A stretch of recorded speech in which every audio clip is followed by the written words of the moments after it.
Sejam bem-vindas. Vamos iniciar mais uma reunião de Câmara, desta feita do dia 7 de abril de 2021. Alguma ata para ser votada? 24 de março.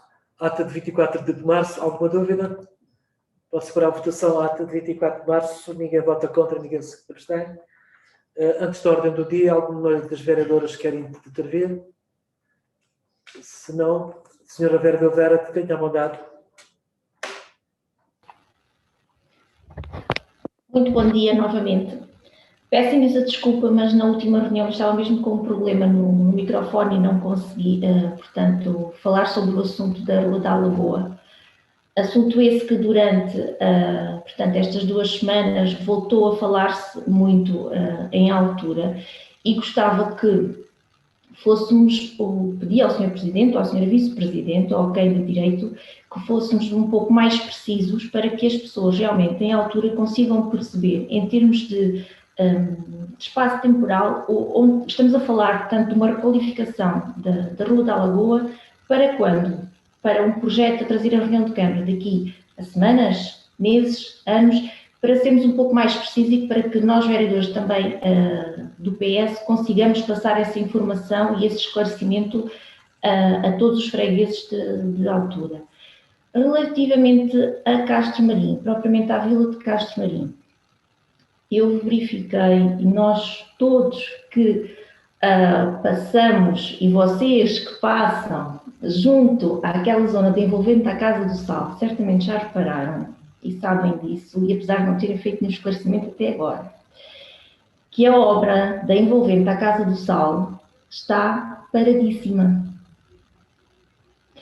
E eu gostava, porque também já me foi questionado, e eu não sei explicar o porquê da obra ter parado. Aliás, ela arrancou e parou rapidamente. E é muito importante que nós façamos um esclarecimento, não só para todos os que lá residem, como também agora o acesso, que voltaram novamente os alunos à escola, portanto voltou a haver novamente movimento naquela zona e toda a gente se questiona o porquê daquilo já estar assim há meses.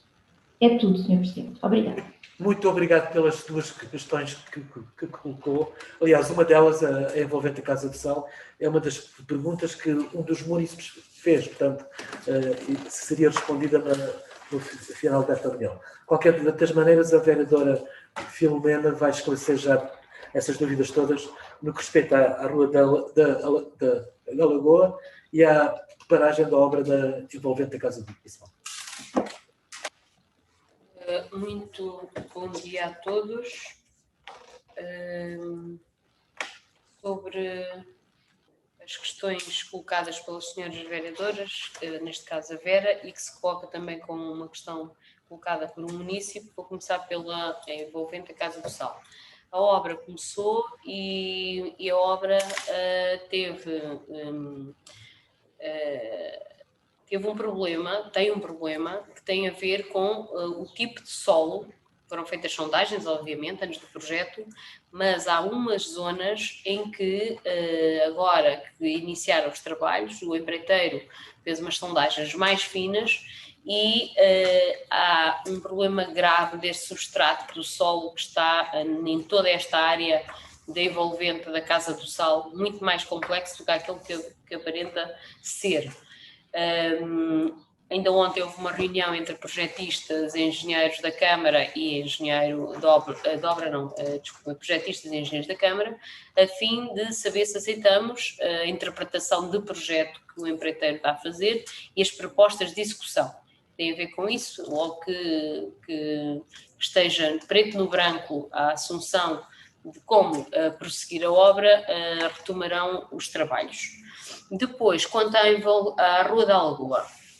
A Rua da Lagoa é uma obra que, mais do que uma obra de paliativo e de espaço exterior, é uma obra que implica uma intervenção profunda nas redes de águas, de saneamento, enterramento de infraestruturas aéreas. Pelo menos pensamos que a altura merece essa requalificação profunda e isso implica várias coisas. Primeiro, nós, para, neste momento, fazermos a manutenção normal de rupturas em altura, como sabem, cada vez que se tem que fazer um fecho da água, da conduta, tem que se fazer para quase toda a altura. Existem poucas zonas de abastecimento autónomas da conduta principal que vem do reservatório da Alcaria.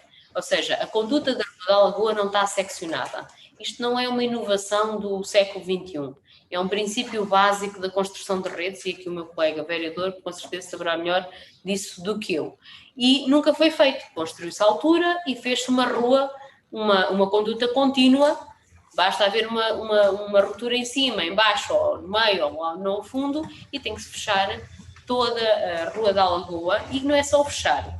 Cada vez que temos que fazer uma intervenção para uma ruptura, que há lá uma pequena ruptura que tem que ser intervencionada, faz-se a descarga de toda a conduta, para vocês perceberem a dimensão, o volume de água que se perde cada vez que tem que fazer uma intervenção. Ou seja, esvazia-se a conduta toda porque tem que se fazer uma intervenção em determinado ponto.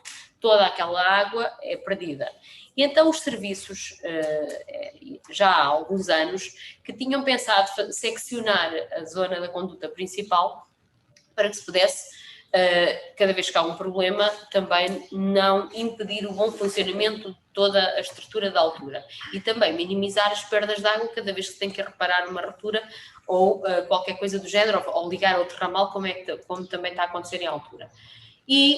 Só que isso nunca foi feito. É preciso coragem, é preciso perceber o que lá está. Não há projetos na Câmara dimensionados, que tudo aquilo foi feito, não há um projeto que diga qual é a dimensão da conduta que está lá para seccionar, quais são os pontos de ligação, não há cadastro, e então temos que começar por algum lado. Começou-se a fazer pontos onde vão ser criadas secções para derivar a água, no caso, a primeira, que vai para a zona do plano de pormenor número 1 da altura, e depois, sempre que houver um problema dali para norte, consegue-se fechar só aquele troço de água e ligar a conduta, o restante conduta, por outro lado, a fim de evitar que se feche todo o abastecimento à altura.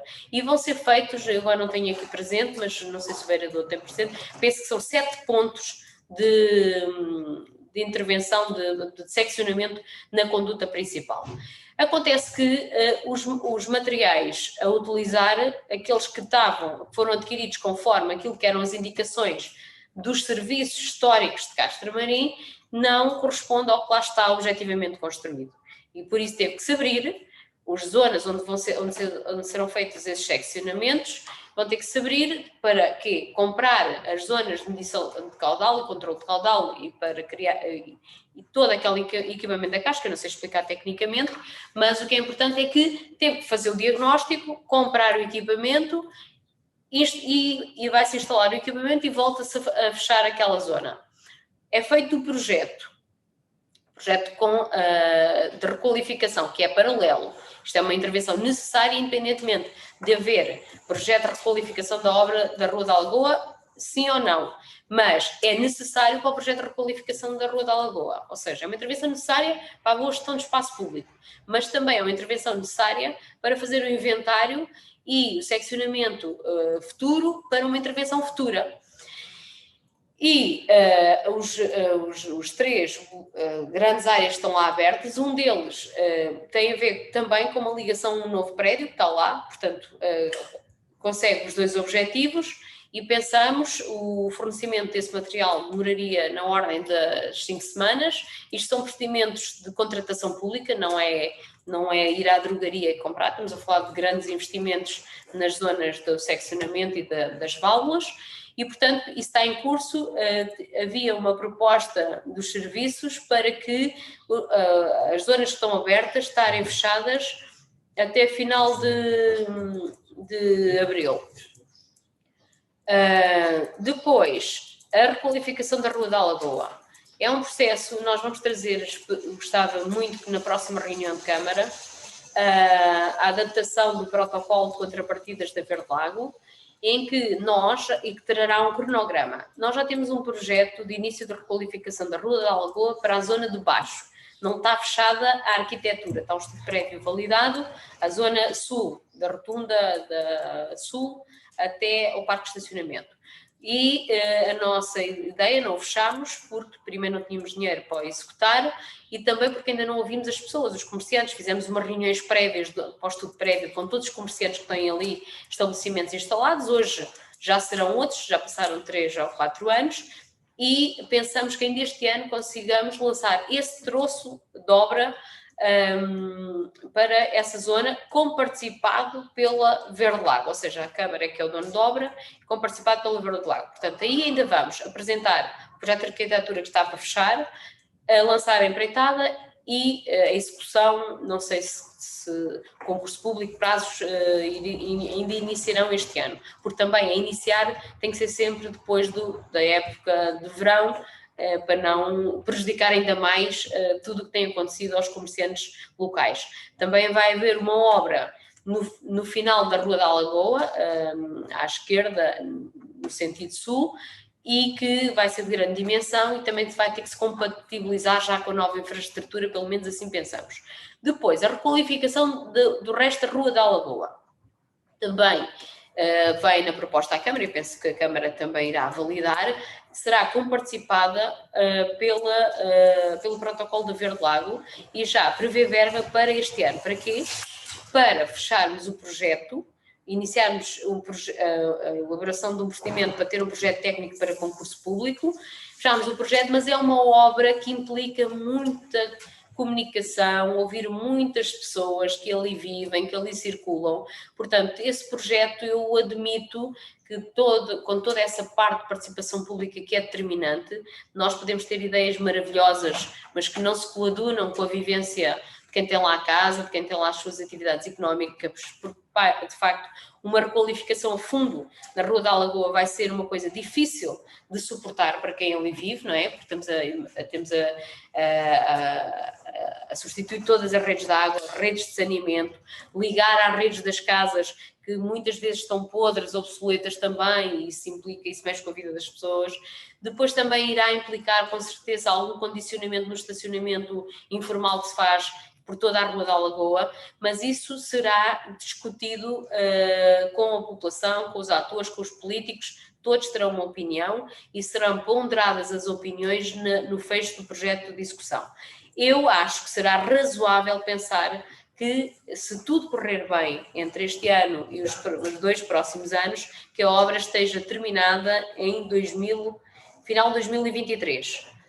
Portanto, é uma obra bem complexa, nunca se poderá dizer que é uma obra simples e será provavelmente das obras mais complexas que o município fez, porque mexe com muita interação, com a convivência do dia-a-dia, mas também com uma estrutura muito obsoleta e que, em alguns pontos, é uma incógnita. Por exemplo, estas zonas de medição de caudal e estas válvulas de seccionamento que estamos a colocar agora, só isso foi uma surpresa. O que lá está é diferente do que supostamente devia lá estar. Até a base onde se sustenta a própria conduta, uma série de condicionantes técnicas.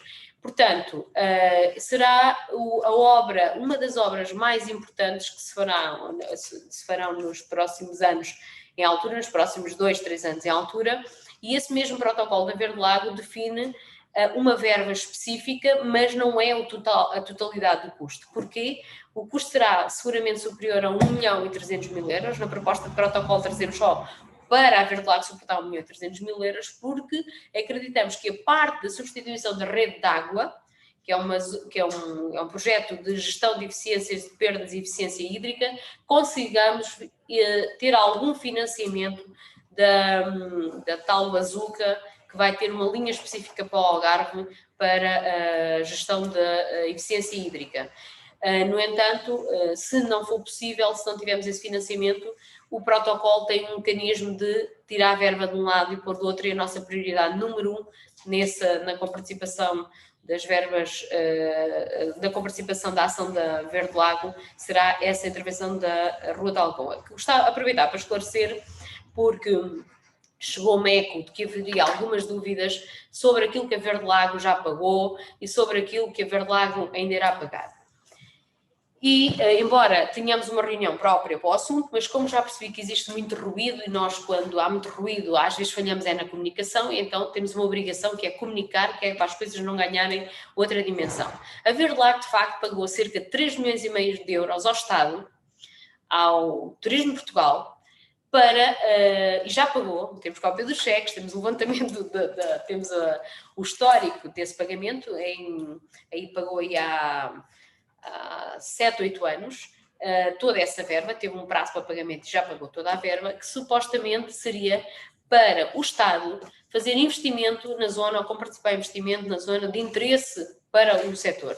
Nós já pedimos ao Estado, à entidade pública, que nos dissesse quais foram os financiamentos, quais foram as obras comparticipadas, porque desconhecemos.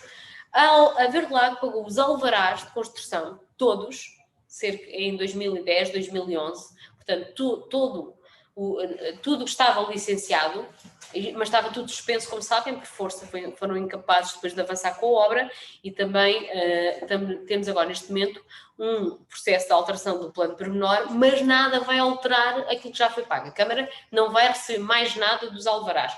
Meros ajustamentos de áreas, vamos imaginar se há 1 metro a mais num lote ou 1 metro a menos. Ainda temos que ajustar os cálculos. No protocolo haveria uma contrapartida negociada e que nós, em acordo, foi um acordo negocial que levou algum tempo, e por isso é que a proposta ainda não chegou à Câmara, era de cerca de 3.200.000 euros para o município, que consideraria comparticipar a Igreja da Altura, comparticipar o Mercado da Altura, comparticipar alguns espaços verdes em altura, e já não me lembro mais o que era.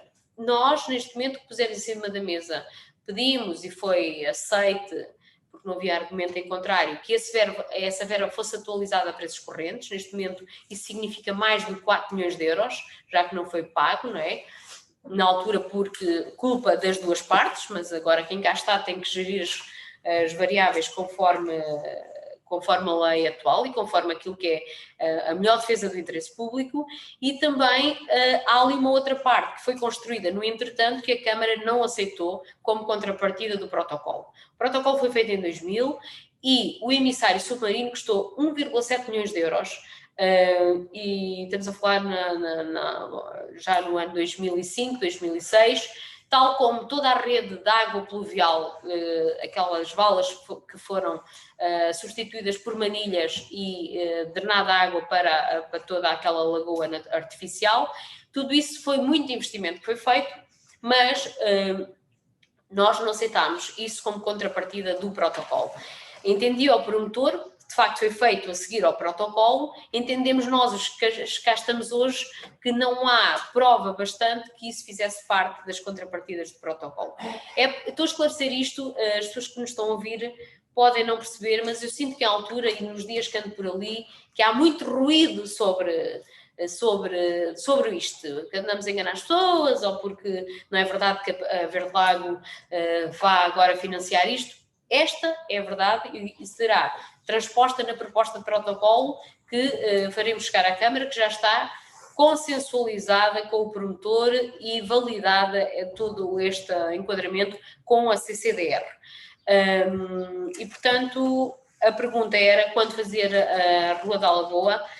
Começaremos este ano, será por troços, e ainda terá um outro troço agora, que será distinto da Rua da Lagoa, que se chamará a Frente Mar da Altura.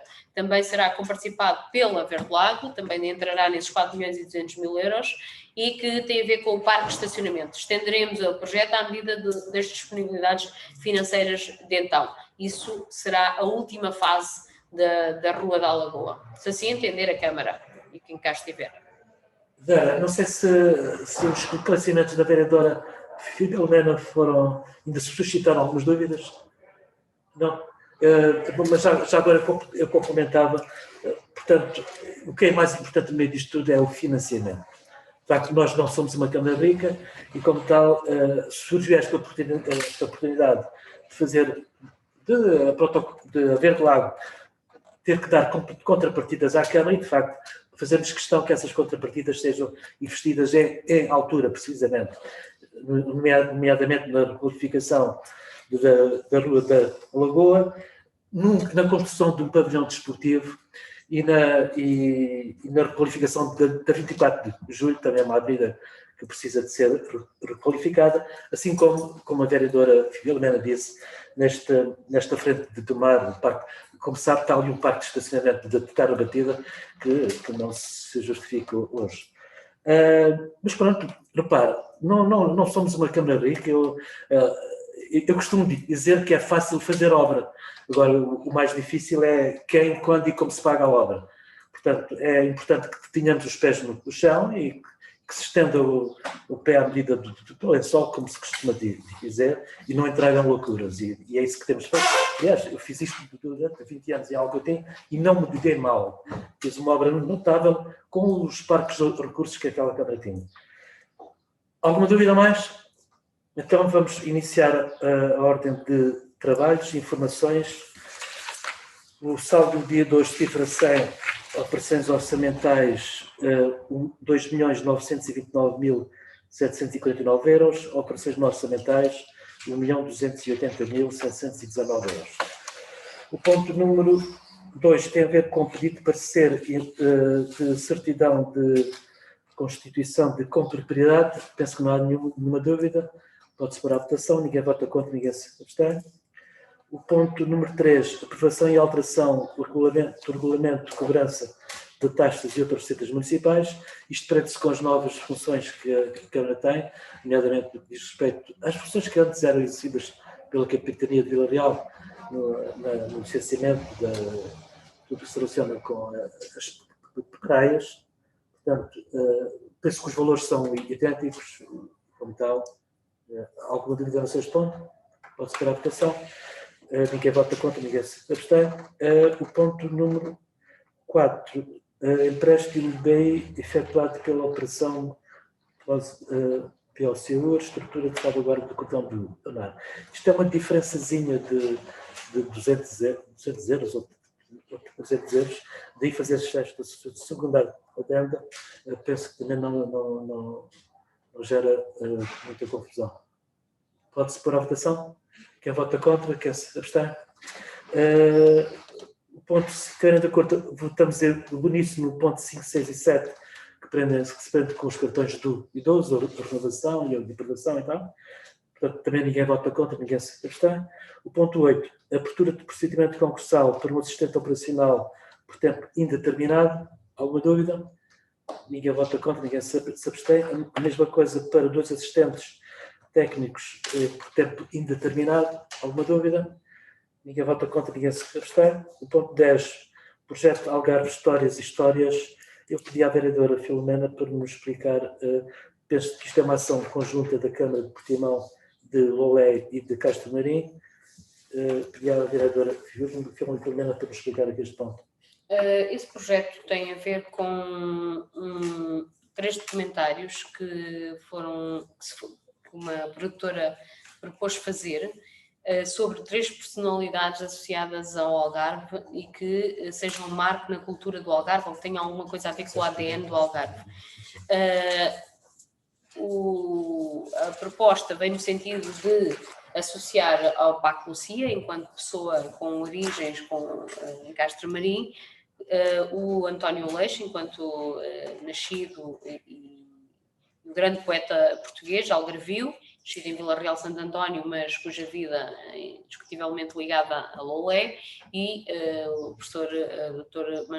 Manuel Teixeira Gomes, também de Portimão.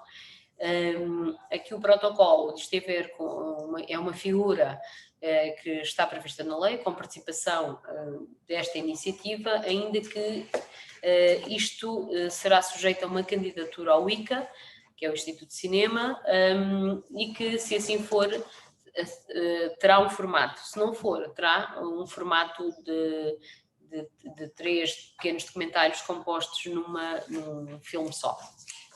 Portanto, alguma dúvida? Pode-se pôr à votação, então. Quem vota contra, quem se abstém? Aprovado. Ponto número 11 e último, abertura de procedimento de atribuição de licenças para exercício de venda ambulante e pessaca às costas para as praias do município de Castro Marim. Isto tem a ver com as bolas de Berlim, embora eu acho que devia haver mais venda de fruta do que bolas de Berlim.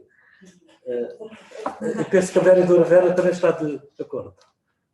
Natália, Vera? Mas podem concorrer.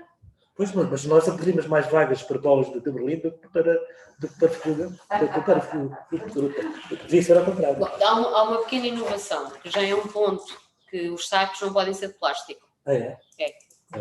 E alfarroba também é um bom produto. Tem alfarroba, para quem sabe o que cozinha, isso é só uns pozinhos e aquilo sabe a alfarroba, não é? A proporção da alfarroba é sempre só para a cor. Já estamos a evoluir, não é? Bem, ninguém vota contra, ninguém se abstém. Tenho aqui várias perguntas dos munícipes. Começaria por uma delas que se prende, um munícipe que se chama Tim Shelton. Quando a estrada principal da Quinta da Cerca vai ser ressuscitada e rampas de velocidade instaladas. Segunda pergunta, quando as palmeiras dentro e ao redor da Quinta da Cerca serão aparadas? 3. O parquinho da Quinta da Cerca precisa de ser arranjado para as crianças de toda a área. Que é um dos vereadores que está mais ligado aqui a esta área? Posso responder? Tem uma verdade, Sr. Presidente, Srs. Vereadores e quem nos está a ouvir e a ver pela internet, bom dia. Portanto, na sequência daquilo que é um procedimento normal de receber questões dos munícipes para trazer depois à reunião de Câmara, recebemos três conjuntos de perguntas. Uma delas é deste time, creio que é de nacionalidade brasileira e, portanto, o português não é um português muito fácil de nós entender, mas, na essência, o que pergunta é para quando a repavimentação do acesso principal à Quinta da Cerca. Isso é um assunto que já foi falado aqui na Câmara Municipal, portanto, creio eu, está-se a tratar do empreiteiro, portanto, do ajuste de preços para podermos depois avançar com esse procedimento de repavimentação. Na questão das palmeiras, que fala da limpeza das palmeiras, portanto, nós realmente temos a preocupação de manter os canteiros e manter as palmeiras naquilo que são as folhas que vão secando.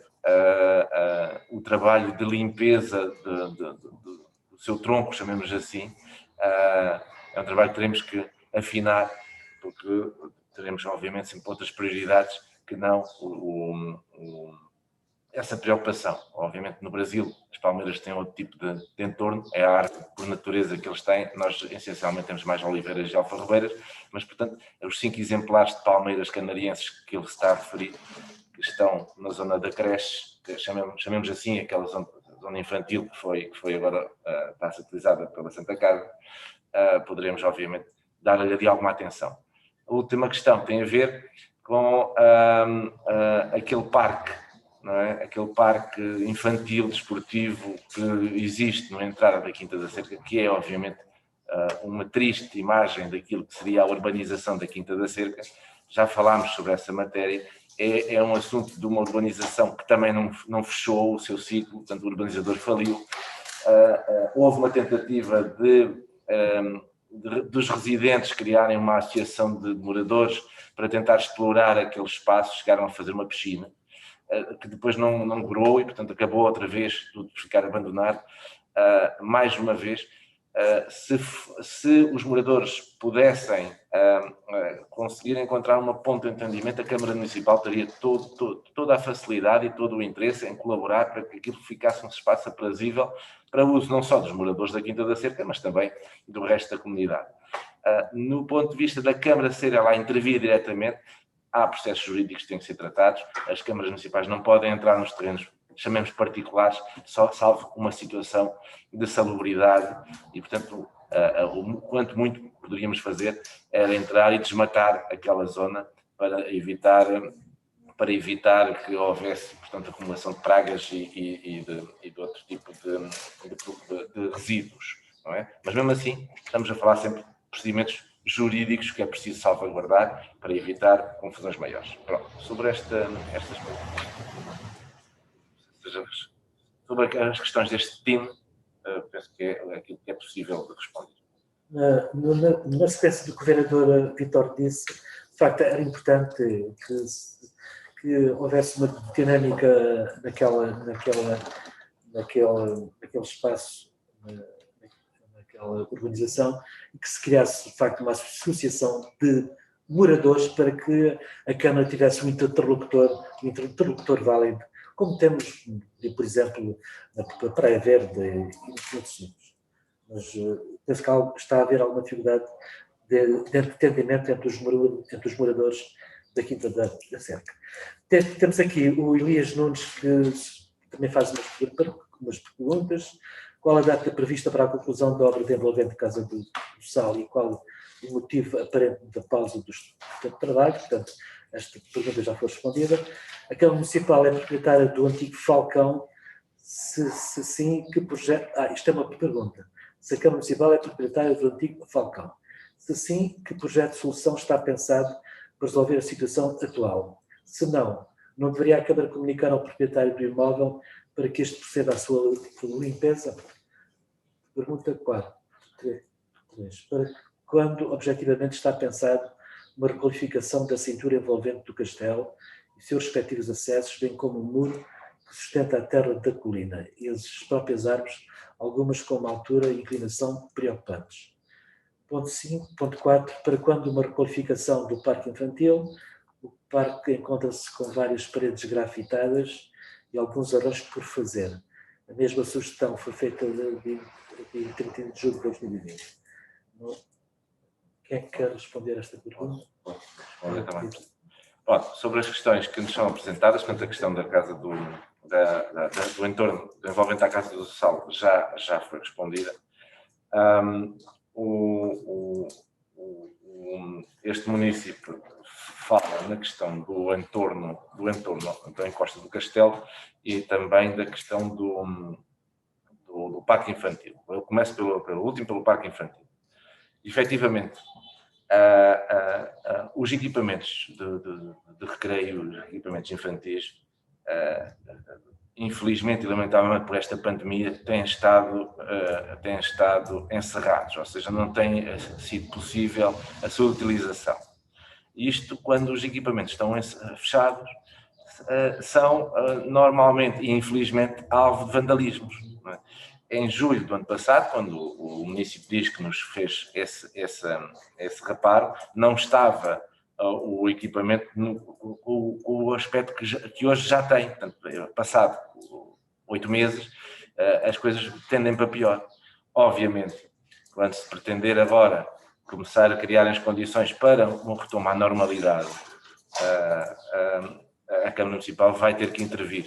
Todas as intervenções que fizéssemos antes, apenas por uma questão de cosmética e de dar, obviamente, alguma nobreza ao espaço, seriam facilmente vandalizadas, porque infelizmente é o hábito que existe hoje em dia num ambiente urbano, chamamos assim, de grafitar, de fazer desenhos nas paredes públicas, nas paredes privadas, e portanto, obviamente, teremos que dar ali um jeito na perspectiva, obviamente, da reabertura do equipamento perante os termos da lei e das normas da Direção-Geral de Saúde. Da questão da encosta do castelo.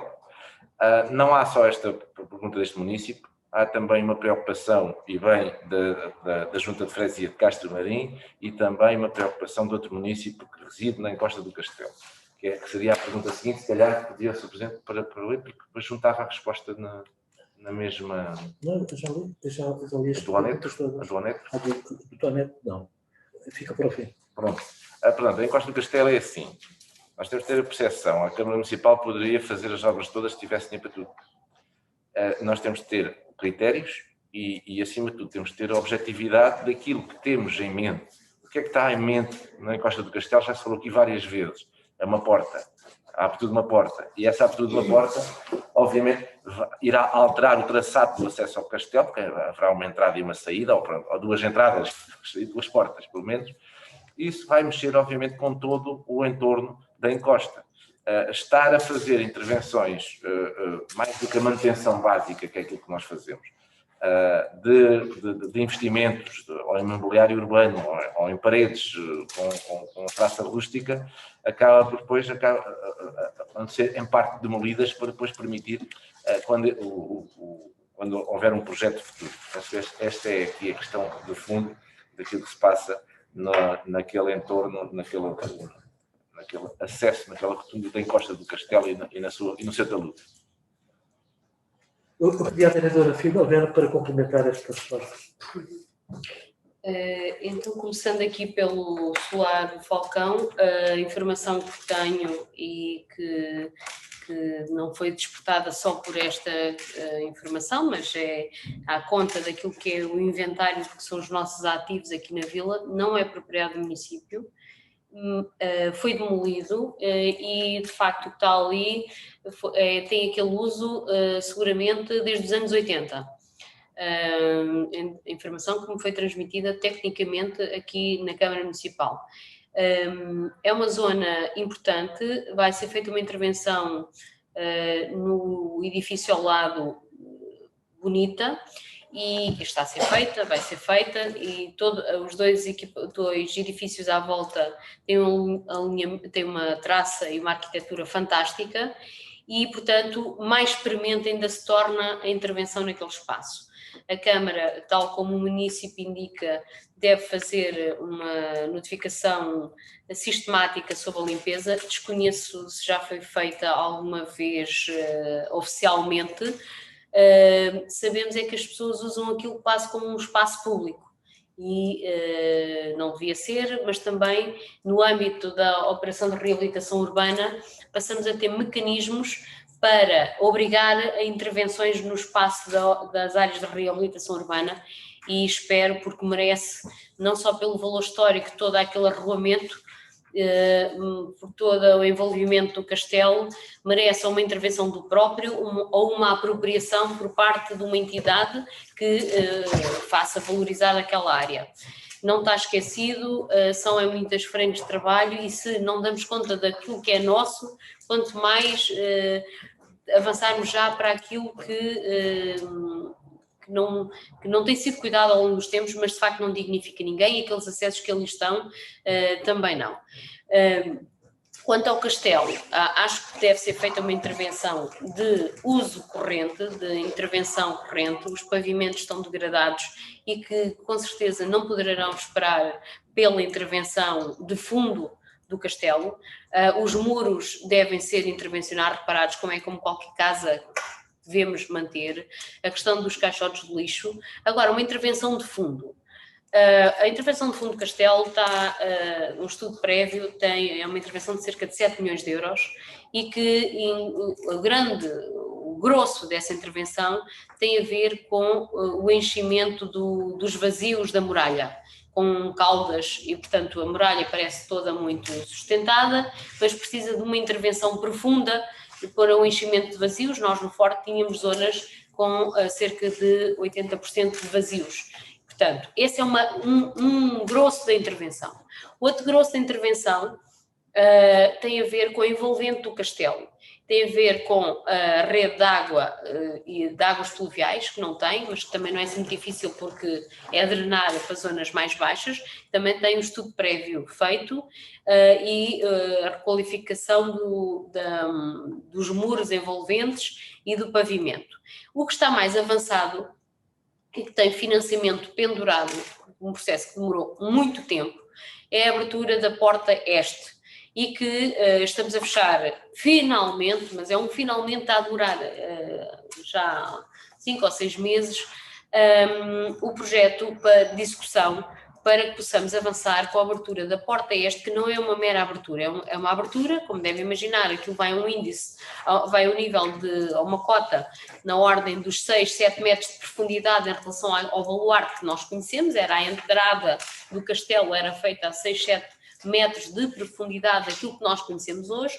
Para vencer todo este desnível, quando se fala na abertura da porta este, conseguimos perceber que para vencer o desnível e para salvaguardar e proteger todos os valores construídos depois dentro do castelo, implica uma intervenção de fundo, e tem também uma saída da este para a zona que vai dar aqui à zona da Taberna do Cavalinho, que é conhecido do Carlos do Carmo.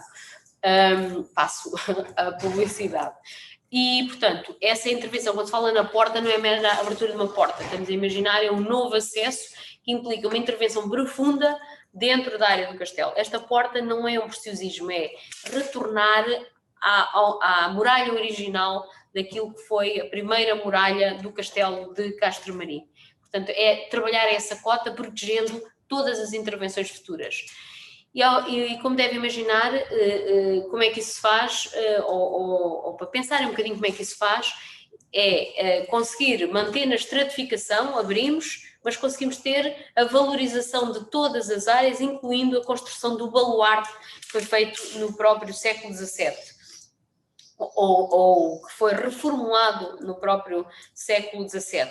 E esse baluarte será a cobertura dessa passagem da Porta Este. Portanto, é uma intervenção complexa, mas o que mais difícil já está, que foi saber por onde é que passam, por onde é que as pessoas podem passar. Não é possível passar qualquer viatura para trabalhar internamente no castelo, que é uma questão que as pessoas perguntam, para fazer espetáculos, já há sempre aquele sonho de fazer espetáculos lá dentro. Não é possível, porque para proteger todos os valores importantes nessa abertura, aquilo é uma entrada em cunha. Portanto, o castelo é uma intervenção profunda, estamos a falar de uma intervenção na ordem dos 7 milhões de euros, tem duas componentes grandes, mas a principal é consolidar o que lá está. A intervenção profunda não é construir nada de extraordinário no castelo, é consolidar, e nesta consolidação, obviamente, a Muralha Norte, que é evidenciada por um dos nossos municípios nas suas comunicações, é daquelas que está mais fragilizada e, portanto, faz parte desse estudo prévio já feito para a consolidação. Como pagar? Essa é a parte mais importante. E nós temos o grande orgulho de ter 2 monumentos classificados como monumentos nacionais. O que é que isso nos traz? Só prestígio e orgulho, porque de benefícios, zero. Nem nos traz a possibilidade de sermos financiados pelo Orçamento de Estado, pelo Ministério da Cultura. Contrariamente, por exemplo, a Sagres, que é do Ministério da Cultura, as Ruínas de Milreu, que é do Ministério da Cultura, são dinheiros do Estado que suportam essas intervenções. No caso de Castro Marim, zero. Então, nós, isto parece que até parece anedótico, mas nós estamos aqui a pensar numa engenharia financeira de uma receita extraordinária que se prende com o IMT expectável das transações que vão ser feitas nas vivendas da Verde Lago. Não vai pagar a intervenção toda, mas a nossa perspectiva é manter a estrutura de investimento e financiamento e plano de investimentos a 4, 5 anos, conforme tínhamos planeado, e tendo uma receita extraordinária desta natureza, em vez de aplicá-la em questões correntes que devemos gerir de outra maneira, aplicá-la no castelo. Estamos a tentar que das contrapartidas do Estado, que a Verde Lago pagou ao Estado, venha algum financiamento. Isto é um negócio difícil, mas as senhoras sendo eleitas pelo Partido Socialista até nos poderão ajudar em conseguir trazer esse entendimento que é, se não se gastou no território, não sabemos, desconhecemos, que haja o Turismo Portugal se possa envolver no financiamento desta intervenção no castelo que merece, os algarvios merecem, os castramarinenses merecem. Vamos fazê-lo às expensas do município, às expensas daquilo que são a nossa capacidade de gerar receita, que é muito pouca, mas acredito que agora sim vai ser feita. Das outras questões, eu gostaria de dizer, porque pode-se levantar a questão, é que fizemos um plano de desconfinamento dos equipamentos culturais que tiveram fechados, não é? Infelizmente. Abrimos já a Casa do Sal, abrimos o mercado local, ainda não saiu uma comunicação, mas vamos fazê-la, e a Casa do Leite. Revelino de Santo António está a ser objeto de uma intervenção mais profunda que merece. Houve um vendaval que destruiu por completo as lonas do Revelino. Nós já temos um procedimento em curso, mas isto é tudo, quando se fala em procedimento em curso, as pessoas que nos estão a ouvir não sabem bem o que é que estamos a falar. Temos que fazer um projeto, um caderno de encargos, fazer uma consulta pública, colocar na plataforma e depois o melhor prestador é que pode vir fazer. Não podemos simplesmente saber quem é o melhor ou achar que sabemos que é o melhor, mandar vir e resolver. Portanto, já foi adjudicado a contratação da substituição, por exemplo, das lonas, as luminárias que foram roubadas, vandalizadas ao longo deste tempo, vão ser substituídas por outras mais resistentes, infelizmente não tão bonitas, provavelmente, ou que não se coadunam tão bem com o projeto, e é feita uma intervenção e abriremos o CIT, Centro de Informação do Território e Interpretação do Território, em breve. O Castelo de Castramarim, estamos a propor abrir dia 18 de abril, do Dia Nacional dos Monumentos e Sítios, mas ainda não foi feita. A abertura está a ser feita uma manutenção, então 3 colaboradores neste período de confinamento tiveram sempre a fazer pequenas manutenções internamente, que bem merecia o castelo, e há uma zona que tem que ser feita uma intervenção mais a fundo, com serviços externos, e é o que está a ser feito durante esta semana e a próxima, e portanto só e vamos substituir os mastros, a parte da iluminação, as partes mais pequenas ou que não comprometam o bom funcionamento e visita e fruição daquele espaço, serão feitas já com o espaço aberto. As outras, pensamos terminá-las até dia 18 de abril, e portanto este é o plano de desconfinamento dos equipamentos culturais. No dia 25 de abril e em simultâneo iremos propor um conjunto de iniciativas, e no Dia da Mãe também, associado ao Pacto Lucia, coisas à nossa dimensão, num contexto pandémico, mas temos que desenturpeçar também deste confinamento. Temos de ter imaginação para que os nossos artistas possam apresentar aquilo que melhor sabem fazer, e para que a nossa alma também possa absorver alguma luz, cor, música, som, porque também precisamos disso, pelo menos eu sinto isso, e todos sentirão também essa necessidade. Portanto, abril, começaremos com algumas atividades, muitas delas por videoconferência, por sistema de Zoom e difusão via internet, mas também organizada para pequenos grupos. Também temos aqui um pedido de esclarecimento do Sr. António Oneto, porque eu passo a ler: pavimento e taludes na envolvente do Castelo, nas traseiras do número 26 e 28 da rua 25 de Abril, o largo é utilizado como estacionamento pelos visitantes do Castelo e dejeções caninas dos transeuntes. Tem um asfalto muito degradado por causa da ausência da recolha de canalização das águas pluviais e aplainamento no sentido da encosta dos taludes. Solicito medidas corretivas para o asfalto, recolha de canalização de águas pluviais, taludes, recolha de entulho e pedras e dejeções caninas. Sr. António Oneto. Não sei se o Vitor quer... Na essência, já falámos, já se falou aqui, essencialmente nas questões que o Sr. Oneto coloca, só, portanto, dois pormenores relativamente à questão da pavimentação. Obviamente, a pavimentação é antiga, cumpre-se tentar encontrar as melhores soluções para podermos repor alguma estabilidade naquela massa asfáltica. Relativamente à limpeza urbana e aquilo que o Sr. Neto fala das dejeções caninas, não? Sabemos todos nós qual é o compromisso e qual é a norma. Não, infelizmente as pessoas não a cumprem. Portanto, cumpra depois aos cantoneiros de limpeza, portanto a quem trata da higiene urbana e da limpeza das ruas, remover esses objetos como outros resíduos quaisquer que haja nos pavimentos das ruas. Relativamente à questão das pluviais,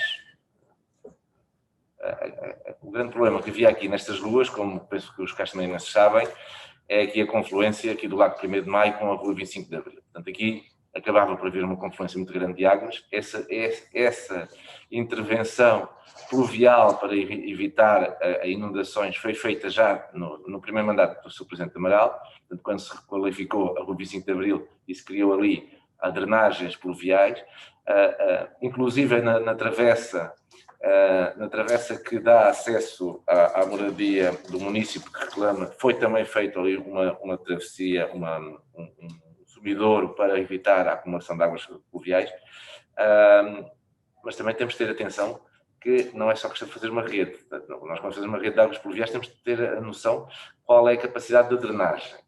Não é? Portanto, há um efeito ajusante que não se pode apenas, e por si só, ligar sumidores. Portanto, na rua da Encosta do Castelo, nesta zona mais íngreme, qualquer drenagem acaba por ter pouco efeito. Portanto, o o efeito, o objetivo técnico que temos é na zona mais baixa, portanto, já na zona da Rua 25 de Abril, da Rua de 1º de Maio, que é onde recolhemos, efetivamente, as águas da chuva. De resto, portanto, é uma questão de limpeza e manutenção, e, portanto, só podemos agradecer a colaboração dos municípios nestas chamadas de atenção, porque faz parte também do civismo e do envolvimento deles na democracia e na gestão da coisa pública. Mas não sei se algum dos vereadores quer dizer mais alguma questão. Eu penso que todos nós lamentamos o que se passou nestes últimos dias aqui, nomeadamente nos concelhos do Baixo Guadiana, até Alta Tua, o falecimento de adultos jovens que nos custou muito, que nos magoou. Eu penso que todos nós desejamos um pesar e manifestamos as nossas condolências às famílias que estão a sofrer muito com estes desaparecimentos de adultos jovens, que nos tocam muito fundo. Por outro lado, também, agora já podemos tomar uma bica nas esplanadas, portanto, já estamos em desconfinamento, espero que o desconfinamento não descambe. Hoje somos o concelho no Algarve menos fustigado pela pandemia, mas isto não quer dizer nada. Amanhã já podemos ser o mais fustigado, portanto, daí todos os cuidados que devemos ter e manter. Aliás, também estamos a preparar a testagem em massa dos comerciantes deste concelho, penso que é. Aliás, ontem vi na televisão que Portimão está já a fazê-lo. E pronto, e agradeço a presença de todos os vereadores e até à próxima reunião.